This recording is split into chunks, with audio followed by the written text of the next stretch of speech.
We're going to start with a quick little introduction. I want to introduce who we have here on the panel, why they're in front of you. We've been doing a WordPress meetup for about 6 years now. David and I have been organizing that with a couple other folks. And about June of 2017, I found Nelson and I started watching his live streams. And I started since I started with WordPress, I was looking for something that would give me a little bit more freedom as a designer. I'm a designer. So visually, I kind of wanted to build something that gave me a little bit more flexibility. And I knew somebody somewhere was going to build this thing. And so I finally found Webflow. And after about a year of watching them, I was like, okay, this is interesting. And so over the last 6-8 months, I've kind of been moving some of my business away from WordPress to Webflow. But there's value on both sides. And I find myself, when I talk to clients, they're always asking questions. Well, WordPress or Webflow, or we want to go with one, or we want to go with the other. And people ask us all the time as part of the meetup. And so I floated the idea to Nelson, I floated the idea to David, they said, let's do it. So David's the founder of Grow the Dream. It's a boutique content marketing agency focused on business owners and entrepreneurs. He's a popular conference speaker, podcast host, and frequent radio and television guest. Over his 21-year career, David has advised on marketing strategy, digital marketing, and high ROI marketing tactics, and has been responsible for driving millions of dollars in revenue for businesses, both directly for clients and indirectly for business owners who have used his techniques and different programs from his conferences and whatnot. He started using WordPress in 2006, quickly discovered its ability to help him produce visibility for his clients online. He's been co-organizing, like I said, the WordPress meetups locally for a while. We've gone to WordCamps together. He's a good friend of mine. So please welcome David Johnson. Thank you. Thank you. Sounds impressive, actually. Yeah. He's like, hey, should that's me? Yeah, I'm looking around. Okay, Nelson, since he was 13 years old, has had the passion to create unique interactive experiences online. After 20 years, he says he's now found his personal mission, which is to share that passion and inspire other creators to go beyond their perceived limits. As a designer evangelist for Webflow, he helps them grow their online community and has been instrumental in teaching many, myself included, how to use the platform. The new technology itself, it's a deep tool, as you guys will kind of see today. So all the way from sunny San Diego, he actually flew out just for this. So let's hear it for Nelson. Format is going to go like this. I'm going to give each of these guys 5 minutes to kind of lay out their case. So we'll give Nelson 5 minutes to lay out a case for Webflow. We'll give David 5 minutes, and then they'll each get 2 minutes to rebut. And then from there, I've got a series of questions. Some of them will be directed at both of them. Some of them will be directed at each of them. At one point, we'll ask you guys for questions. So if you have things that you'd like to know, things that you're interested in understanding deeper, we'll have a whole session to take some Q&A from you all. Does anybody have a coin? Oh, you know what? We should let Rock, Webflow. paper, scissors? We should let Webflow go first. Man. Okay. Oh, You know, all right. Visitors. Okay. Absolutely, yeah. All right, so Nelson, at 6:17, go. You got 5 minutes. Okay. So, what is Webflow? Webflow is a professional design tool that helps designers, developers, marketers, all build on the web without having to write a single line of code. And the mission of Webflow is to inspire people to create on the web without having any technical hurdles, to get them to build on the web, because right now the barrier to build something on the web on your own is to learn code. And right now only 0.25% of the world knows how to code, and most of code is written in English. So there's many barriers to get an idea out. If you have the next best Yelp idea or something new and amazing that you want to produce, you have to rely on a developer to make that happen. And Webflow's mission is all about no code, being able to use a tool to build something on the web and see if your idea makes sense. See if it's actually doing the job you thought it was going to do. And when you can do that all on your own, so many new ideas can be brought out into the world of web. And Webflow is part of that revolution, and I'm more than happy to be here to explain more about it and explain where it lives in the world of web design and other types of tools that helps people build websites. Got 3.5 minutes left. You That's ceding the rest all of your time? That's all all right. I need for now. David, send it. All right. Well, I might use a little more time than that if that's okay. Yeah, let's go for it. So WordPress is a really powerful tool. As Reimar mentioned, I discovered it in 2006, and I approached it as a marketer. I've had a real privilege to work with a number of businesses over the years to help them grow and build strategies, and I started doing that before digital marketing was the primary marketing methodology that you needed to use. And so when I found WordPress in 2006, it was in the context of trying to help clients become more visible online. How do you get your business to show up online? And I found through, almost by accident, I discovered WordPress because of a blog post about an interesting business card design. And it turns out Matt Mullenweg had a fun business card. He was one of the founders of WordPress. And basically said you could find me online just by searching for my first name. And he ranked #1 in Google for the word Matt, M-A-T-T, at the time. And the reason that he did that was no small part because of the WordPress project. And so I found it right away interesting, set up my first site, and I was in the middle of a project for a client. I told the client I had this new thing. We were at the time we were building sites using other tools, but I said you need to start using WordPress separately. And he launched a blog, and a year later, he had the top 40 positions in Google for his primary keyword search in this local community where we are right now. Now, that's not possible anymore due to changes in Google's algorithm, but he called me and he was upset. He told me that whole story, and I asked him, what are you upset about? And he said, well, there's this other guy on page 3 of the Google search results. And I said, no, you're not upset about that. Trust me. The best place to bury a dead body is on page 2 of Google. So, we weren't really worried about that. But WordPress has grown over the years. There are many reasons why it is the #1 platform for content management systems on the planet. 34.5% of all websites are powered by WordPress today. It is incredibly widely adopted. There are more than 75 million sites that use it. And I think one of the reasons that it is so powerful is because of the open source model. The code is free. You can download it, change it, modify it, use it for any purpose, commercial, non-commercial, doesn't matter. And it follows in a great tradition that was begun arguably by Richard Stallman in the 1980s when he developed what are known as the 4 freedoms. And Richard Stallman's idea with the 4 freedoms were that software you should have the freedom to run the program as you wish for any purpose. You should have the freedom to study how it works and change it so that you can use it and adapt it for whatever your purpose to this. And that means you have to have access to the source code. He wanted you to have the freedom to redistribute copies, so give it away, and the freedom to take your modifications and give those away as well. So you weren't in competition with the creator of software if you modified it, improved it in some way, and then gave that away. And so WordPress is founded on that tradition, and it's a great tradition. Sir Tim Berners-Lee, who created the World Wide Web, gave it away. The reason we have the World Wide Web today is because he chose not to adopt a licensing model and make people pay for it. Linus Torvalds, the creator of Linux, Ward Cunningham, who invented the wiki, all of these are great people who gave their software away, and Matt Mullenweg and the other founders of the WordPress project believed very deeply in that. One of the technical reasons why I think WordPress is so effective is that it separates design from content, which is a common idea for content management systems. But when you design a website with the look and feel of the project first, then if you ever decide, well, we need to adopt some new technology, maybe Google comes along and introduces the concept of AMP, and now you need accelerated mobile pages, or you need to make your website responsive, or some of the other changes that have come along in the last 13 years since I started using WordPress, you literally can apply a new theme to a WordPress site and your content changes instantly. So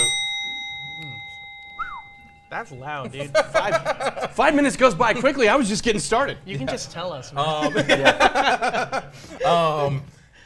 So I'm going to give 2 minutes to respond to what you heard there, and then we're going to jump into the questions. Yeah, sure. So WordPress is used by a lot of websites today. And yes, they started a lot of great things in the past to help people create static marketing sites or to create blogs really fast. Yes, you can change a theme on the fly. You can do a lot of stuff with WordPress, and WordPress did so much for the internet, and we're all so grateful for it, you know. But as the web isn't just blogs anymore. And yes, you can put plugins and whatnot, but then with all that control, you know, comes all of this maintenance. The more you gain, the more you maintain. And websites today, again, they're not just blogs. There's blogs with e-commerce. There's blogs with membership functionality. There's affiliate links. There's so many things going on with the website nowadays that it's not so simple anymore. And you have to rely on so many more people, so many other companies to keep that site, whatever you've built, maintain and stay afloat. One example is a bunch of big name web properties like TechCrunch and Gizmodo. There was a time when all of their themes were reset to the default theme.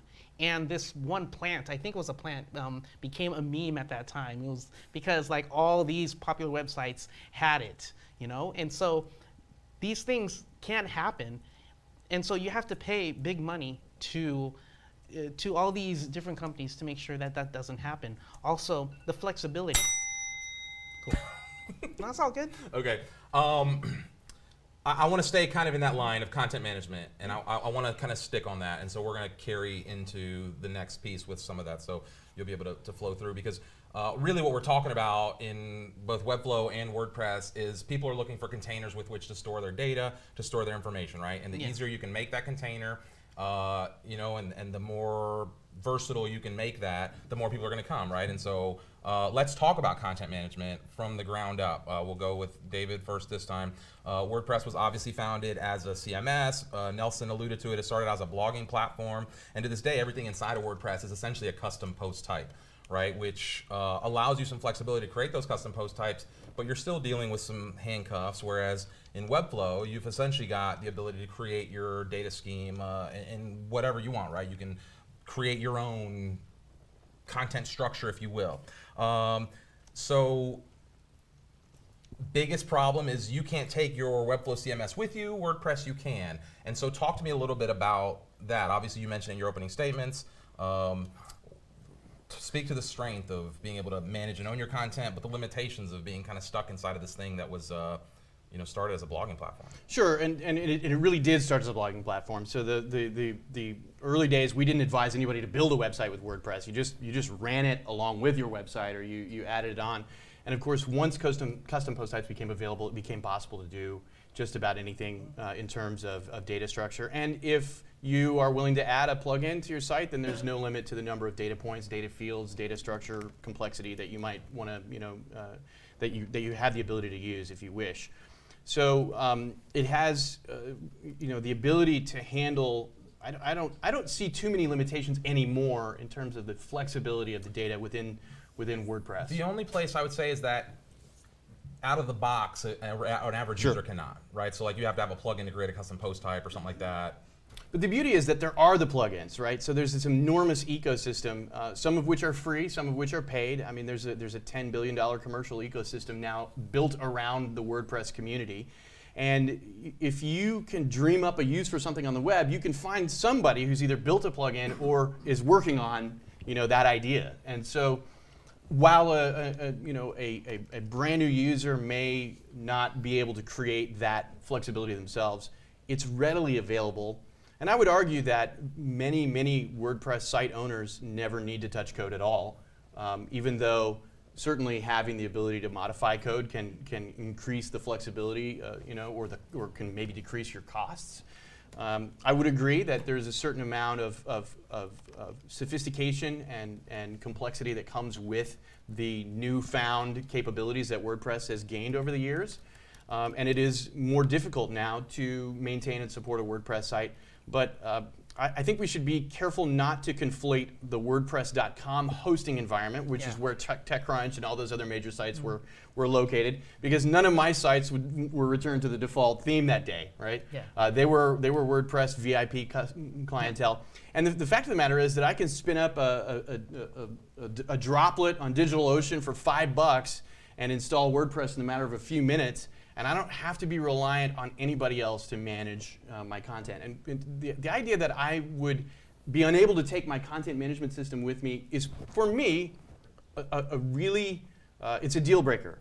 Because at what point in time am I considered to have violated the terms of service, for example?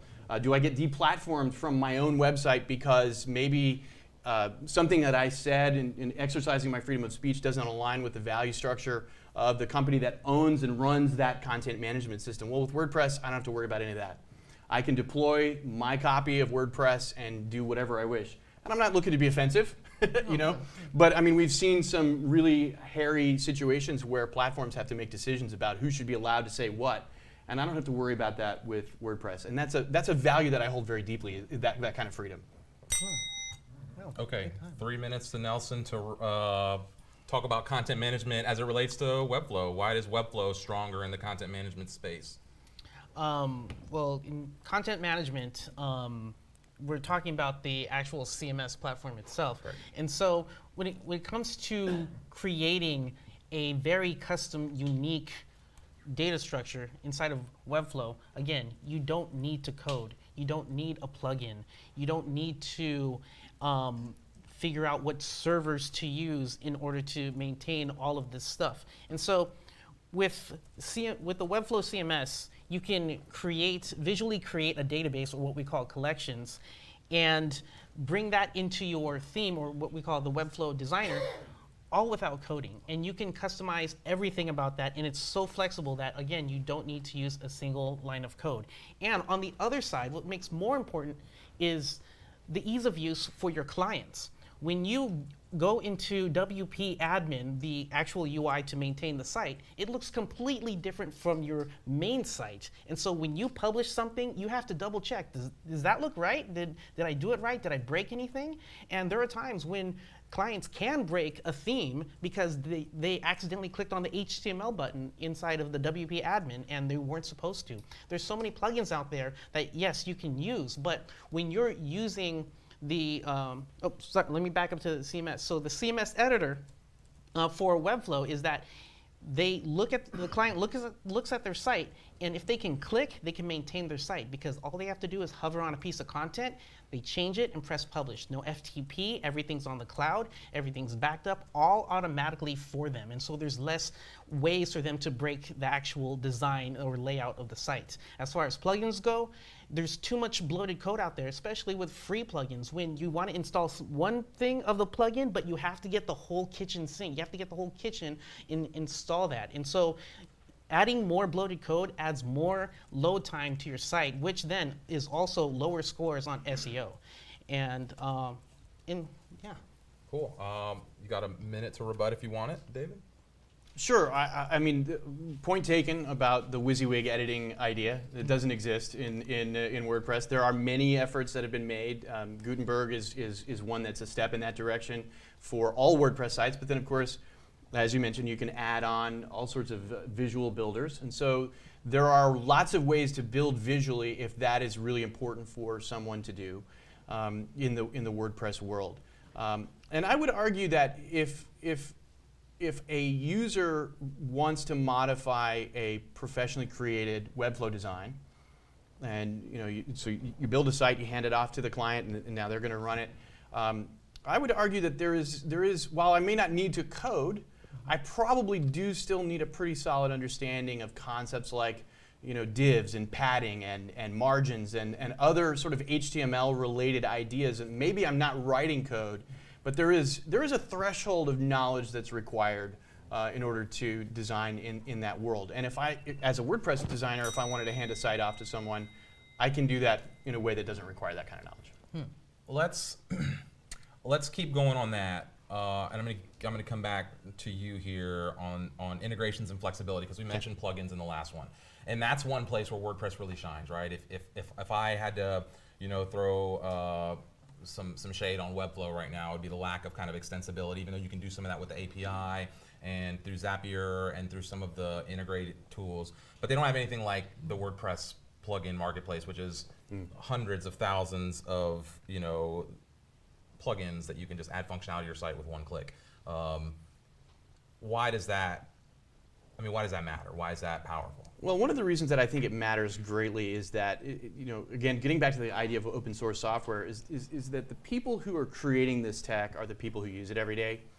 And there's this sort of self-dogfooding, that goes on. And so, yeah, maybe we get bloated code, but the community corrects over time when there are issues that develop, and we find ways to solve those problems because we're all facing the same issues, And so the WordPress community, there's a lot of strength in the idea that the sheer number of software developers out there who are modifying the code and then giving their work away back to the community, that gives me as a member of the WordPress community great confidence that if I do need something to be accomplished and it's beyond my skills, the community is so large and the adoption of the project is so significant that there's very little chance that I'll have a problem finding a solution. Even if I have to hire someone to do it, that person is available.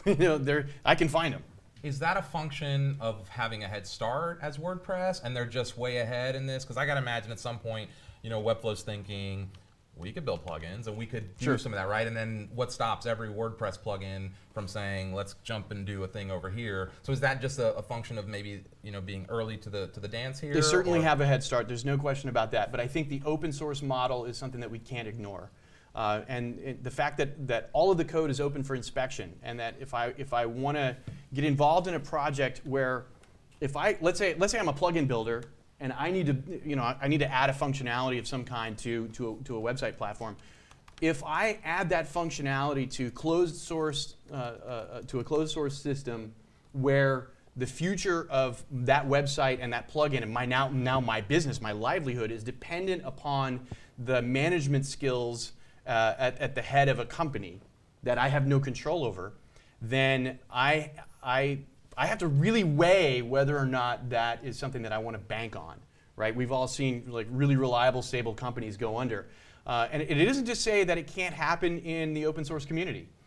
There's this idea of the tragedy of the commons, where everybody's working in their own self-interest, and eventually the thing that we own jointly together falls apart because nobody's really maintaining it. But so far, WordPress has managed to avoid that scenario, and it is entirely possible for the software to be forked.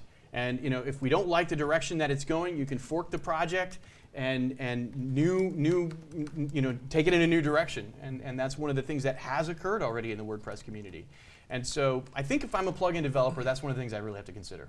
Does that create, I just want to touch on that because we're probably not going to come back to it. Does that create some of the problems that WordPress is dealing with right now from a legacy standpoint? Is that that anyone can go in and mess with it, and it basically becomes like like the 20-year-old car that you just keep duct taping and fixing the pieces, and it's like it runs, but what if you wanted to jump into another setup with that same car? Sure. Does that create? Because in my experience with WordPress, that has been some of I have all this extensibility, but I don't know how they built it or what it does, or does that lend itself to? And maybe this is where I can turn it over to Nelson and because you guys have some interesting functionality with Zapier, and people are building products all around it.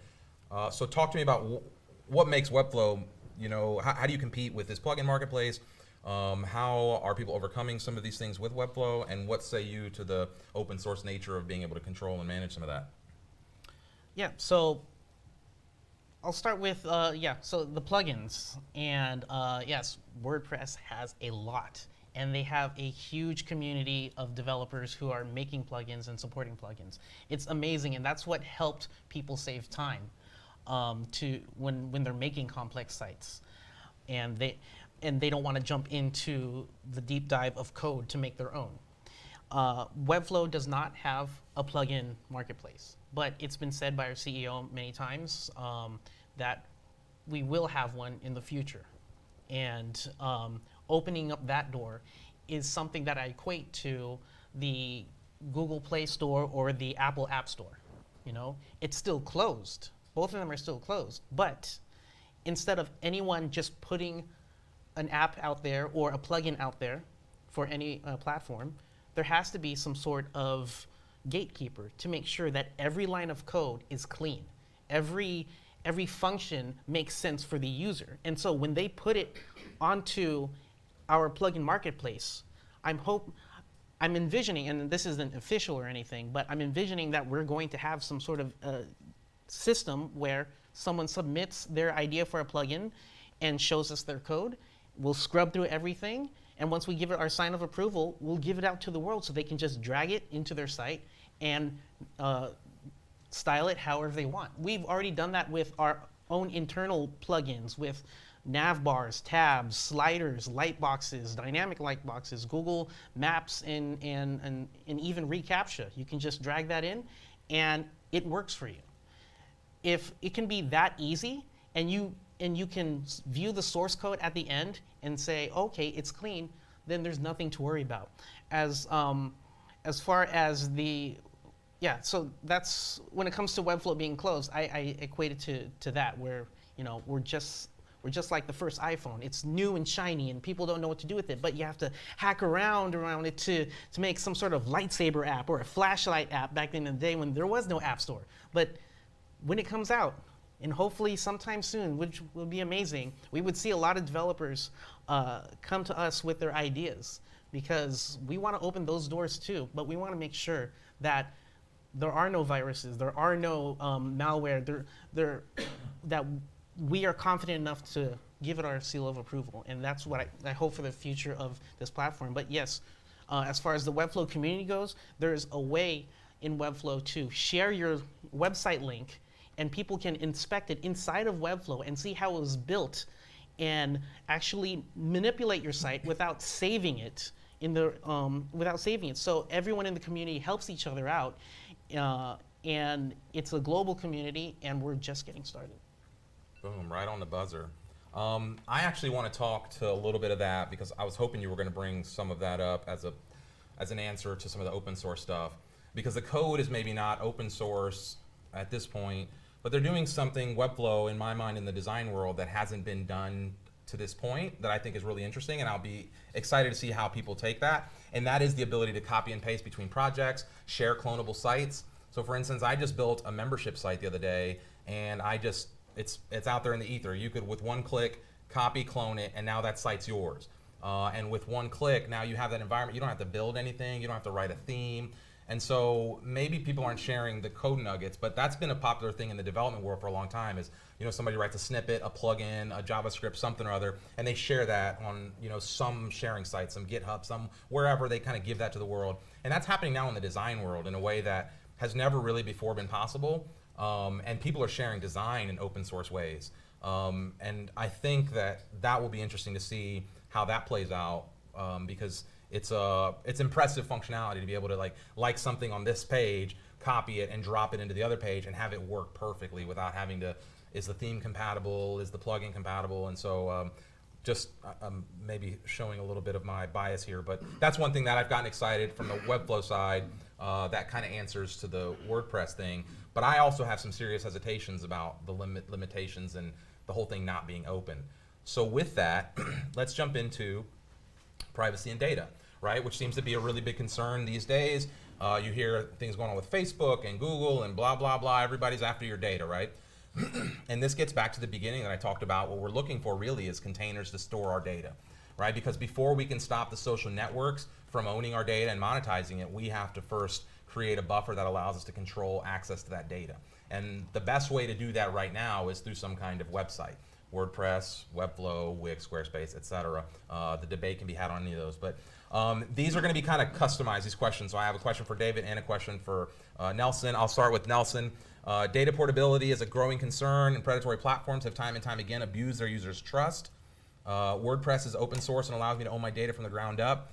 why is that not a better solution all the way up, right? Why is a locked down, Apple type approach better for me, for my privacy, GDPR data compliance, et cetera? Why is Webflow winning that game? So Webflow is GDPR compliant. As far as your data, you own it. You own your whole site. You can export your data. We don't hide the button across like 5 different steps just to say, here's how you export your data. No, we put it right there as a top level button at the very top of your site. If you want to export it, you can export your HTML, CSS, JavaScript, and inline images, and any videos you upload. You can export that out, and we'll even put it in a nice zip file with subfolders for you. So that way you can take this onto any other environment and go at it wherever you want. All right, and this is what one of our, even Dell does this with their design team. What they do is their whole design team works inside of Webflow, so they maintain the styles of all the components. When they're ready to hand it off to developers, of course they can't do all the fancy things their engineers can do inside of Webflow, but they export it out of Webflow and then hand over that zip file to their engineers, and then they don't have to worry about styles or anything. They just go to town on the more complex code in their own environment. All right. As far as database data, like your blog posts and whatnot, yes, you can export that too as a CSV. And so again, we don't own your data, and if we can help you out in building a better theme for WordPress, you can export that out and convert it into a WordPress theme, and that's fine. We just want to help with at least the front end side, and it's all up to you how you want to use it. Perfect.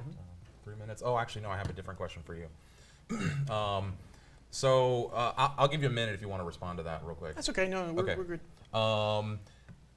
Frequently you hear about WordPress security flaws. Example, recently there was a critical backdoor attack that let 60 million WordPress sites vulnerable. You hear that coming from these plugins. Sometimes you hear that plugins are actually backdoors to your website, and so somebody installs a plugin thinking they're getting functionality, but really they just opened a gateway into the site.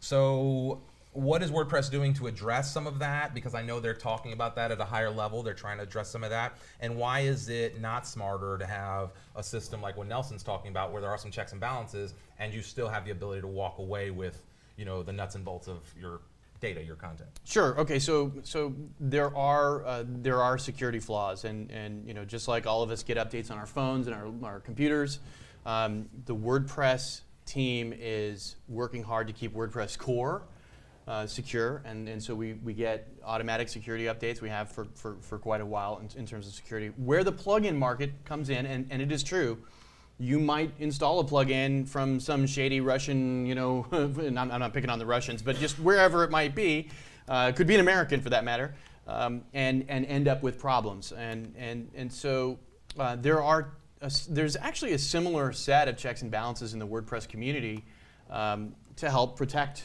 users, and that is very much like the App Store model that you described, Nelson. And WordPress has an official plugin repository, and so if you install plugins that are in the repository, those have been reviewed for security, backdoors and other issues. And the biggest thing, again, just really for me, always comes back to the open source nature of the project. Nothing could be more secure than having the ability for dozens, hundreds, or thousands of engineers to walk through the code and verify that it's secure. And I can't do that with closed source software. I can't do that with open source software, right? I don't know code well enough to be able to do that. But security auditors regularly and routinely evaluate the code that's not only in WordPress core but in this plugin marketplace. And so I always feel more secure with, I run Linux on my laptop, right? And I don't worry as much about security vulnerabilities with this as I did with Windows and Mac, as an operating system, because the code has been reviewed, and it is actively being reviewed, and we can't do that when we can't inspect it. Right. Well, let's talk a little bit about styling and creating the content, right? Because we're seeing a bevy in the WordPress world right now. Can you take a stab at Oh, that I'm sorry. one? Yeah. Take your 1 minute to respond here. Yeah. Yeah. Sure. Sorry. Yeah. Sorry. So yeah, security is a big deal for everyone. Yes, you don't want your site hacked. You don't your livelihood. If that website is very important to you and that's where you make your livelihood, that you want to keep everything secure. And so whenever the WordPress community or the core WordPress employees fixes something, what you have to do is download the new package. If you're on WordPress.org and you're installing on your own, you have to download the WordPress package and then install it into your environment. Hopefully it doesn't break your site. Hopefully it doesn't break any plugins. And when you have to maintain your plugins, you have to update those too, and hopefully, again, it doesn't break your site or it doesn't break any functionalities. There's so much time taken and wasted to maintain a site. And so just like you talked about how like you can get an automatic update on your phone overnight, it's the same thing with Webflow, where we see a bug, we will fix it because it's already in the cloud. Your site is in the cloud. Okay, sorry, Yeah, it's okay. keep moving. Yeah. Let's go back to, there's something to be said about, being able to send the updates down chain, I think from the top of the pipe, which gets interesting because it goes into some of what I was talking about before the rebuttal here is we're seeing a bevy of designed tools in Webflow, right? Which in my mind aspire to be what Webflow has built. And fall short a number of times. So how do Just you, to clarify, you're talking about design tools built like for WordPress. Yeah, like an Elementor, the Visual Composer, Sure. all of these theme builders, Oxygen themes, stuff like that, which gives you a tremendous amount of flexibility, right?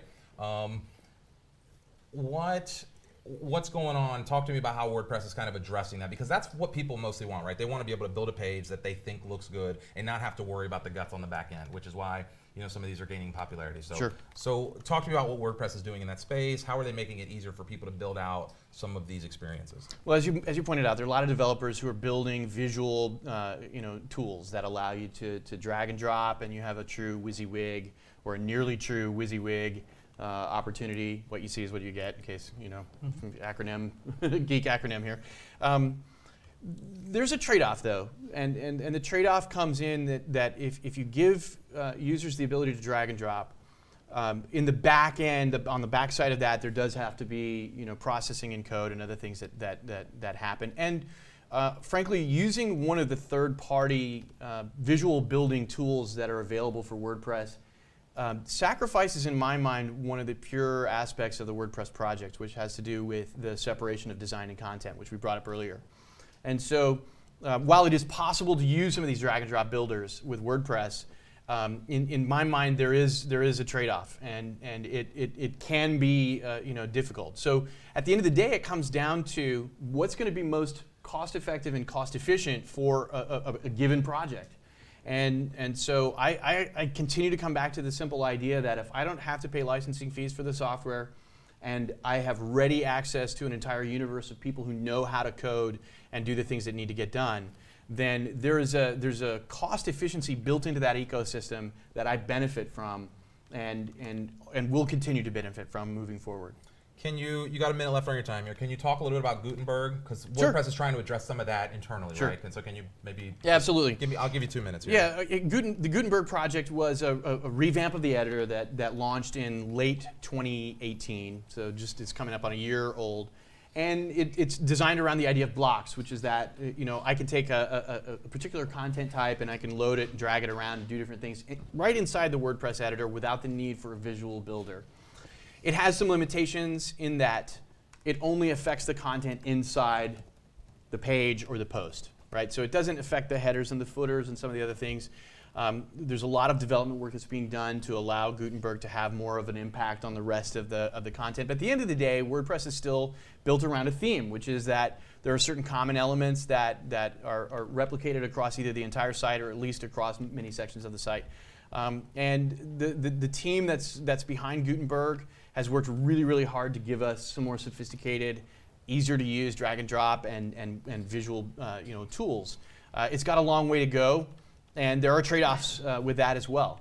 And so the Gutenberg project unfortunately created quite a bit of controversy inside the WordPress community because it seemed like maybe some decisions were being made that affected all users, and those decisions maybe didn't feel as democratic in some ways as some of the other decisions. So the beauty of that, though, is that if you don't want to use Gutenberg, you can install the classic editor as a plugin and deactivate Gutenberg. You don't have to use it. So there's still, even in the face of changing code, there still is a lot of freedom on the part of the end user to do what's in your best interest. Okay, and just for the sake of fairness here, I'll give Nelson 2 minutes to respond. From a design standpoint, this is obviously where Webflow is known to shine. They're they're known as a visual front-end builder, coding, no-code tool. So tell me, why is Webflow better on the front-end side? So when it comes to designing a site, the flexibility of themes, flexibility of a site's design is, again, where Webflow really shines. When you're building a theme, or when you're building a site inside of WordPress, yes, you can start from a theme, but when it comes to customizing that theme, what do you have to do? To fully customize it, you have to go to the code level to do exactly what you want it to do. So you need to learn code. With Webflow, you can start from scratch, from a completely blank page, and drag in whatever you need and style it however you need. We write the CSS and HTML for you, and it's super clean. You don't have to know every piece of code. You don't have to write a line of code.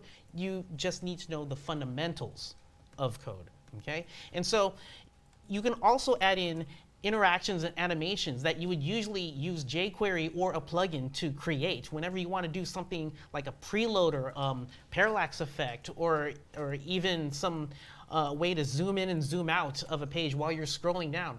That's all done visually inside of Webflow, so you're able to create JavaScript without writing JavaScript. We also have e-commerce, where you don't have to install a theme. You can just drag in e-commerce functionality, and you can dress up the add to cart. You can dress up the actual cart sidebar, the checkout page, the order form, even the email. You can customize it to exactly what your client needs in order to stand out from the rest of the themed type of websites out in the world. And lastly, we just came out with Lottie, where you can connect video animations with any type of interaction, mouse click, mouse hover, scroll, or even mouse position. You can control the scrubbing of the timeline of a video without having to write a single line of code. And speaking of the code, it's production ready and very clean. You can look through any type of Webflow site and you'll see that we do not like bloated code because that adds too much page load time. Boom. Let's jump right into, because you opened the door there, e-commerce. Because this is kind of like the big, this is what people want to build a website for, right? Is to try to make money online, to build a business, to build a store, to create conversions. So Webflow being relatively new, I'm going to give you guys both 3 minutes to answer, and then I'll give you guys a rebuttal to each. So Webflow being relatively new to the e-commerce game, lacks some of the core features that people expect when it comes to building an online store, primarily multiple payment gateways, complex variable products, coupons, etc. Meanwhile, WordPress has WooCommerce, and while it does come with some design limitations, it's kind of an e-commerce powerhouse, right? You can do essentially anything you want from a store. So Nelson, let's start with you. How is as a new entry into the e-commerce space, how is Webflow trying to address this? What are your steps to kind of find parity with some of the functionality with WooCommerce? Where are you guys at in that e-commerce space right now? Yeah, so Webflow e-commerce launched last year, November, and it was our first launch of something bigger than we've ever thought we can do, because this is a whole new space that a lot of people like WooCommerce, Shopify, and all these other tools have already been dominating. But the one thing that sets us apart is what we want to do for everyone in this world, which is to customize the look and feel of the brand. Because when everything in the world is templated, no one looks different. So how is your client or your own brand going to stand out? And so you can create that feel from the get-go when using Webflow e-commerce. And yes, we are lacking some things like digital subscriptions, coupon codes, and things like that. But again, we're new to this, And we're doing our best to create not only a good user flow for the users of Webflow to create e-commerce, but also easier way to make everything flow for your client as well. So it's not just about making beautiful sites, but also saving time for everyone who's involved in the project. We want to do all these new features that all the other players have already, but we don't want to do it fast just for the sake of getting these features out. We want to do it right. Boom. Okay. Okay. E-commerce. Brilliant. Well, I mean, you know, as we've said, I mean, e-commerce is an area where WordPress shines. The WooCommerce plugin has, you know, tried and true tested history. There are any number of add-ons and extensions available. If I have an existing relationship with a payment gateway, I can find, I can attach that payment gateway to WooCommerce. I don't have to worry about it. I'm not limited to just Stripe. And so even at the financial level, I have flexibility. So I would agree that there's a tendency when things are templated, there's a tendency for sites to look alike.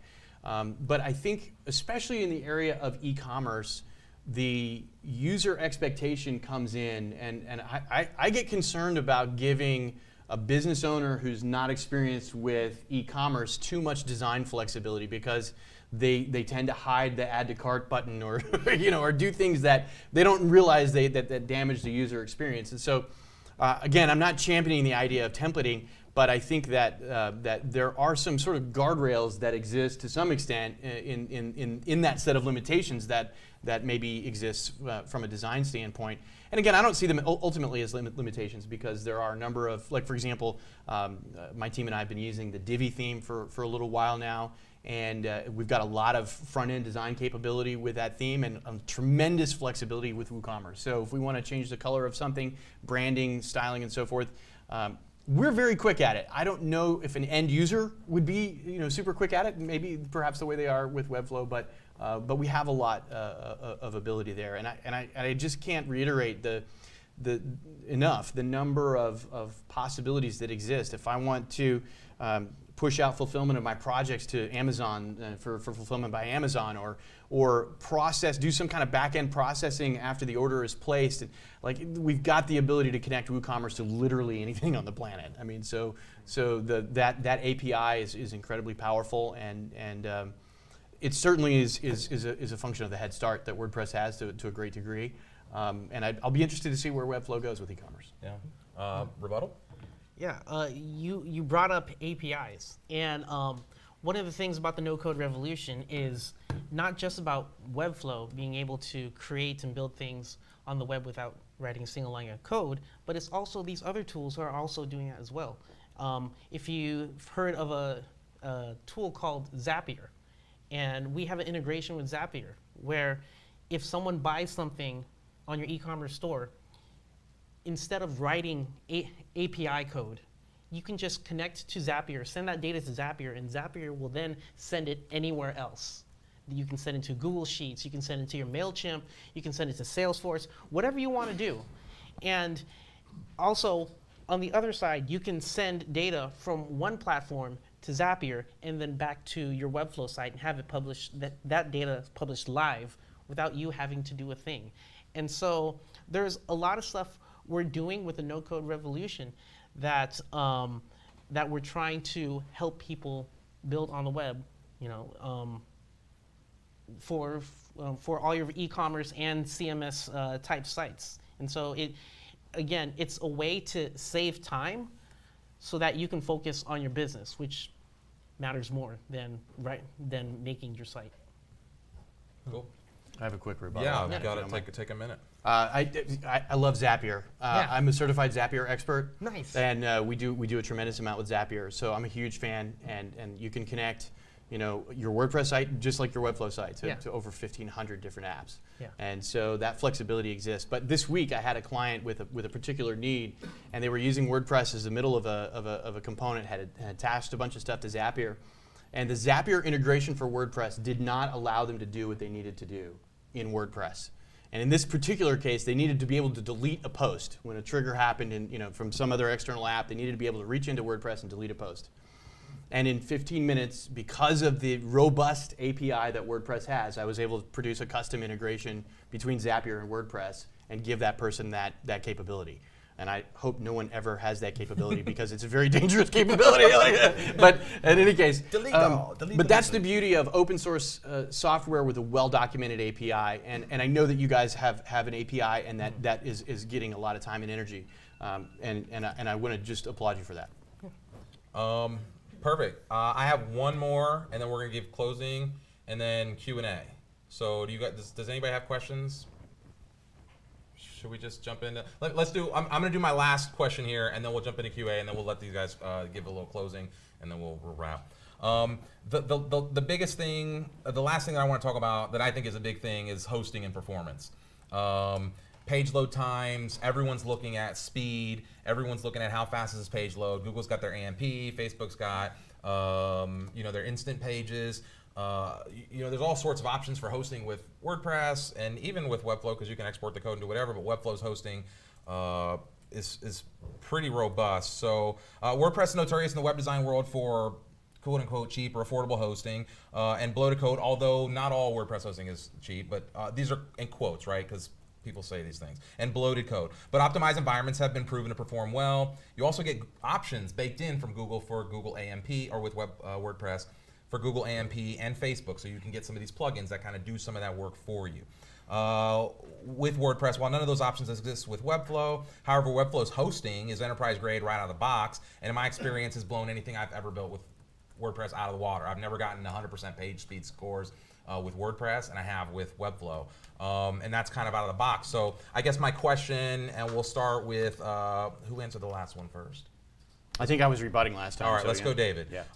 Talk to me about some of the thoughts that people have with WordPress, some of the struggles with optimizing for speed, Sure. especially on mobile, et cetera. Yeah, it's a battle, and there is a lot that the WordPress community has suffered, in part because of the ready availability of cheap hosting.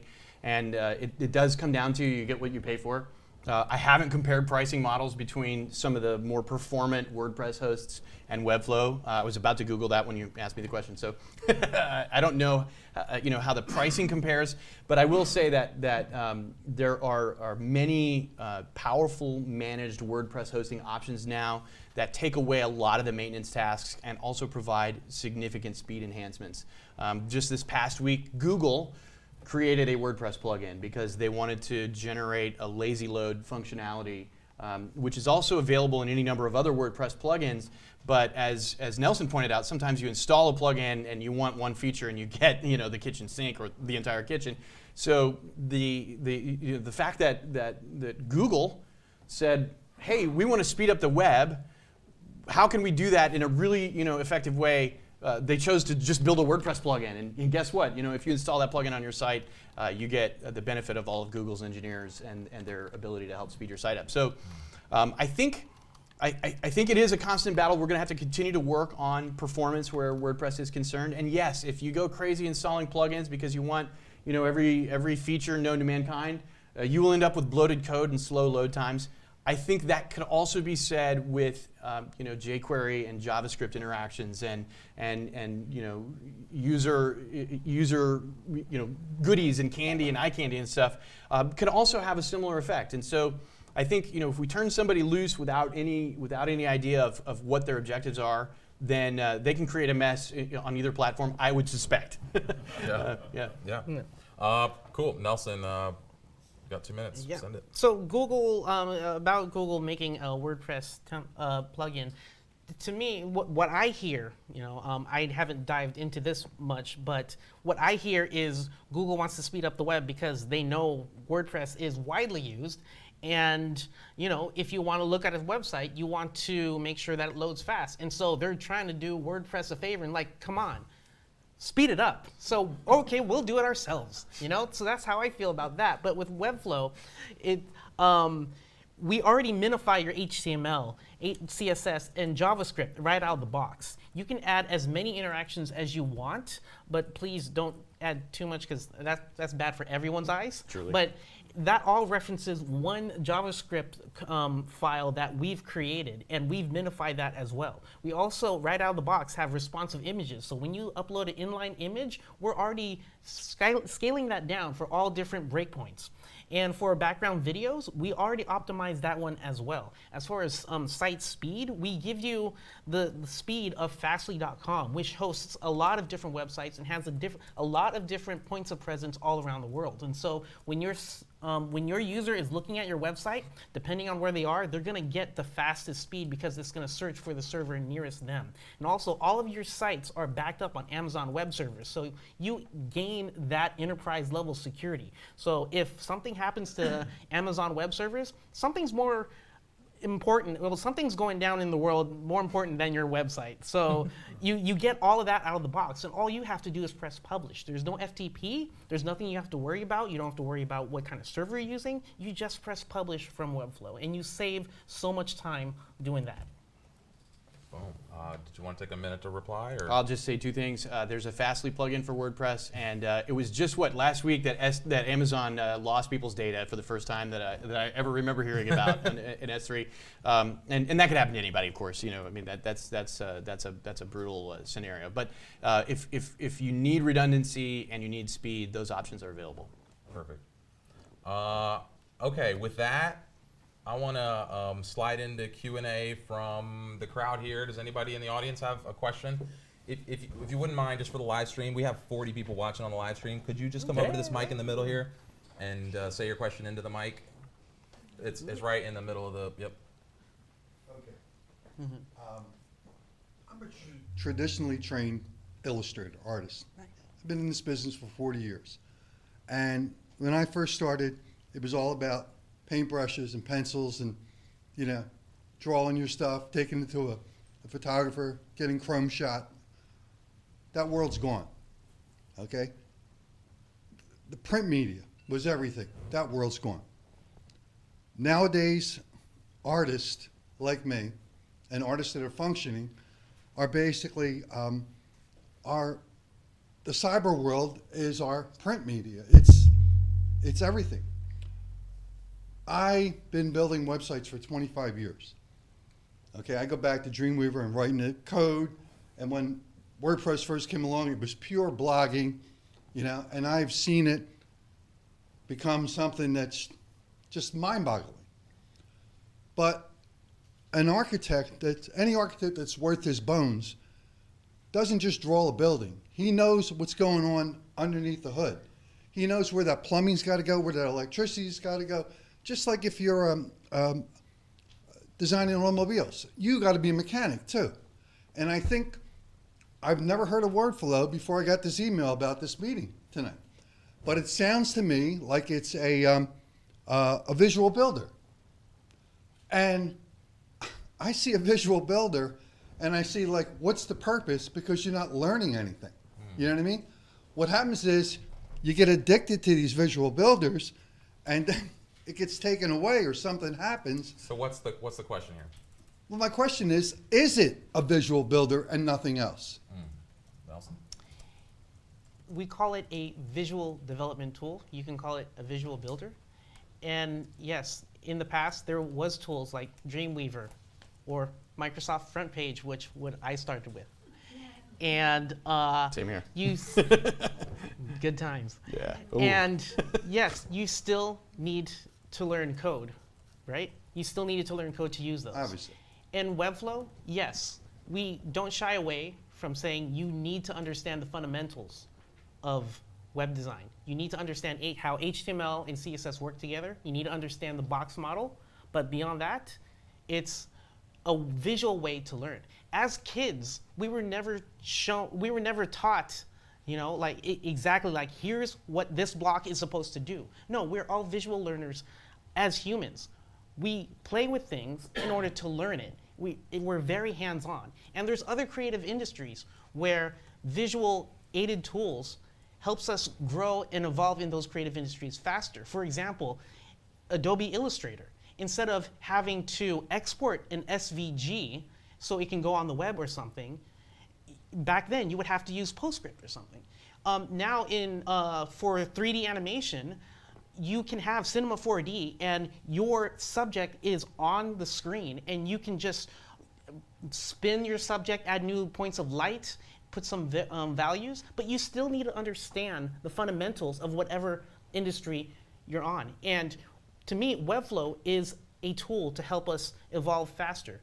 It's the same thing as saying, if I have a rock and my objective is to take a nail and put it through this desk, I can take this rock and hit it down. But what's faster than a rock? A hammer, because it has a nice handle and I can hit it. But you know what? I want to save more time. So what I'm going to do, I'm going to get a nail gun and bump, bump, bump, I'm done. And so Webflow to me is like a nail gun. We can achieve more faster and save on that time. And every industry, you still need to know the fundamentals. I can't be a graphic designer just because I installed Photoshop. No, I don't know what the heck I'm doing. Yeah. Well, it seems, listening to both of you guys real quick, it's a trade-off either way you go. You know what I mean? Yeah. Let me. I want to speak to this for just a half a second here because I've learned more about the web playing with Webflow than I have in 6 years of WordPress. Because WordPress, I'm working inside of a theme or a framework that does a lot of the hard work for me, and I don't really have to know positioning elements. I don't need to know why things are working under the hood, right? I just get in the car and drive it, and I expect that WordPress is going to make things work. Actually, one of the things when I got into Webflow, I was expecting certain things to, like containers. Like I would just expect certain things to why didn't you just respond? Like, why didn't you do that thing that I was expecting from WordPress? And so I had to understand, oh, you've changed this positioning setting, or you've got a 100% fixed width here that, you shouldn't, you don't set a pixel width, set a percentage width, and things that, like, again, come from only understanding. So the more you understand it, and the way I like to tell people, it's a one-to-one visual abstraction for HTML, CSS, and JavaScript. So when people were editing video, at one point they were splicing film strips together, right? Yeah. And then video editing software came out and they were like, cut, cut, cut, and with a button. So now I don't have to cut and splice videos.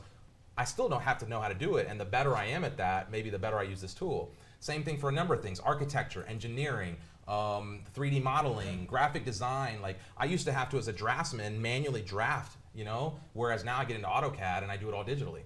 And so you're even seeing people who are software designers and engineers move to this platform because it allows them to do some of the things that, even though they know how to do it, faster. And with a visual framework, right? If I'm writing a grid, instead of writing column 1, space 3, blah, blah, comma, this, parameter X, I just see a grid and I drag and drop things and I move stuff. And that, in my mind as a creative, is actually teaching me how to write code in a way that I just cannot comprehend naturally, right? I'm not an engineer. I cannot understand semantically how to write this stuff.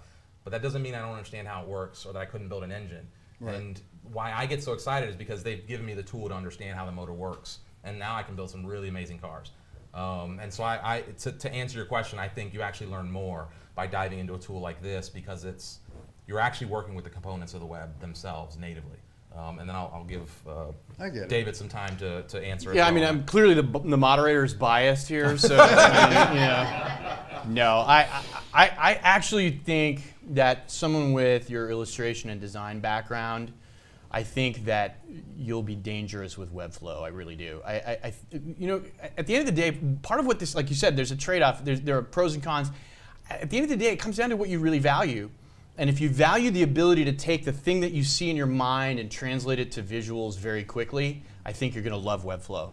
And I will say this: Nelson runs a fantastic YouTube channel. I was watching some of your stuff today, from YouTube, and you have a tremendously generous approach, and your ability to teach and educate people and help them, and encourage them along, fantastic. And so. I'm not inclined. It was not my desire to take shots at Webflow today. Right. Obviously, there are things that I value, very, very highly, and I'm willing to sacrifice the need to maybe take a little extra time to get a certain visual, thing done, because of the things that I value. But at the end of the day, if you look at what he does, it's gorgeous, and if you look at what I do, it looks like crap. So now that there are lots of great-looking WordPress sites out there, so designers and folks who really had the visual, the aesthetic, can do it. But I think that there's a lot of truth to the idea that you could be very quick, using this kind of. Yeah, and I'm curious. My curiosity has been piqued. And part of this was to just help people understand which tool to pick for what job, right? If you're doing, for 80% of the websites on the internet, either of these platforms are going to work, right? 90%. It's once you get into that 10, 15%, complex e-commerce, robust membership sites, you start doing some, technical, heavy, back-end, like login stuff. That's where you kind of like lose scope in Webflow, and then that's where obviously WordPress becomes a tool. But this was really, intended to just show you the pros and cons on either side. I would encourage you guys to dive and dig deep. Before we wrap up, I'm going to give you guys each just 3 minutes to close, right? Yep. So 3 minutes each, wrap up, give me your best arguments. This is it, send it home. These guys are all gonna go home and download and buy Webflow tonight or WordPress themes, right? And so this is it, man. Yeah. It all hinges on these last 3 minutes, so you better bring it. All right. And you opened first, right? Yes, I did. So we'll let David close last. Sounds good. So that means you go first. We'll give him the last word since you got the first word. Okay. Okay. So, time. As humans, time is the only currency we have that we can spend and never gain back. Every great and valuable tool that we humans have created was in an effort to finish these tasks faster and save on that time. When WordPress was created, it helped everyone with the plugins and themes. It helped everyone save on that time. However, as time passed, websites became more and more complex. No longer is it a simple static site, simple marketing site, or a blog site. No, it's very complex. And so now, web designers, we now have to give up our time and focus on things like server security, server speed, plugin compatibility, backups, and template customization. Now with Webflow, you don't have to worry about all of those technical hurdles because the platform takes care of all of that for you. All you have to do is press publish, which means that you can spend your time focusing on what really matters for your client, which is creating an awesome website, a unique website for them to help them achieve their goals.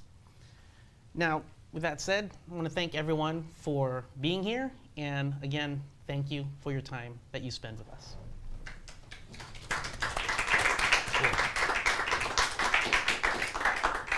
All right, David, you got 3 minutes. Well, as I mentioned earlier, I am a huge believer in freedom. I love the fact that I can count on being granted freedoms that cannot be taken away from me. And so, as we mentioned, there are things that there are times when a certain tool is the right tool for the job, and that decision is ultimately going to come down to whatever your needs are and what you value at that time. For me, I land on the side of freedom because I want to know that the things that I do today are going to still be available in the future, and that they have a certain amount of longevity. The other thing that I just really want to hit is this WordPress community. This meetup is fantastic, and I know some of you are part of the Webflow meetup that is new here. It's very new, yeah. And but there are more than 700 meetup groups for the WordPress community, and that's to say nothing of the WordCamps. To date, there have been over 1,000 WordCamps in 75 cities on 6 continents. Apparently, no one has taken WordPress WordCamps to Antarctica yet, so we got to solve that. But in 2018, there were more than 45,000 people in attendance at WordCamps, and those can be really life-changing events. As Raimar mentioned, he and I have attended some together. Miami, most famously, which is one of the best-run WordCamps on the planet, and the community within WordPress is just outstanding. They're very welcoming. They'll help you. There's a lot of support. There's the happiness bar, which is kind of a takeoff on the Genius bar at Apple, and you can go to a WordCamp and bring your problems, and there will be volunteers there who are just willing to help you.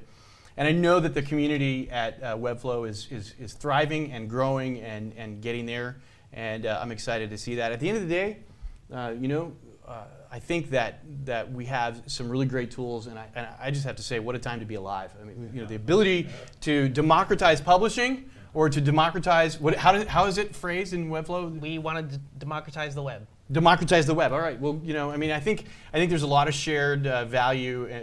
There are a lot of shared values and a lot of shared interests between the two. And thank you for coming out all the way from San Diego, thank man. you. Appreciate it. Yeah. Yeah. All right, awesome. Thank you, everyone.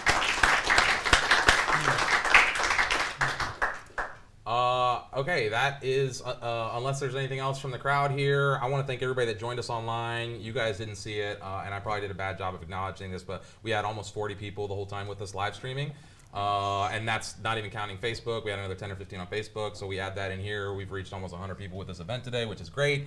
Thank you all for coming out. This is amazing. I would encourage you, if you're interested, to take a look at the WordPress meetup page, join that group, the Webflow meetup group.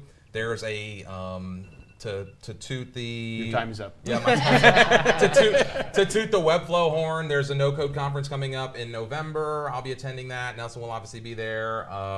It's out in San Francisco if anybody's interested in going. People in the audience, etc. I think that's it. Thanks for coming out. Keep an eye out for future events. We'll be doing stuff like this regularly moving forward and finding ways to kind of bring you up to speed on the tech stuff. If you've been around with the WordPress group for a while, we've done things like that, but we kind of slowed up. And now, maybe we'll do maybe some more things. I'll let David see who he brings in on the WordPress side. Well, I think Dan is here. He's agreed to step up a little bit, and I know there's the No Code conference coming up. There's also WordCamp US, which is in St. Louis, November 1st through the 3rd. So it's a fantastic event there. Yeah, and it's a great time, like David said, to be a web developer, designer, doing things on the internet. So go out and make money online. Do the things. All right, guys. Thank you. Thank you. Hey, before everyone leaves, can we get a group photo before everyone peels out of here? Just because we don't have a good meetup group photo yet. And we'll put them on both pages. All right. All right. Cool. I think we'll just do that right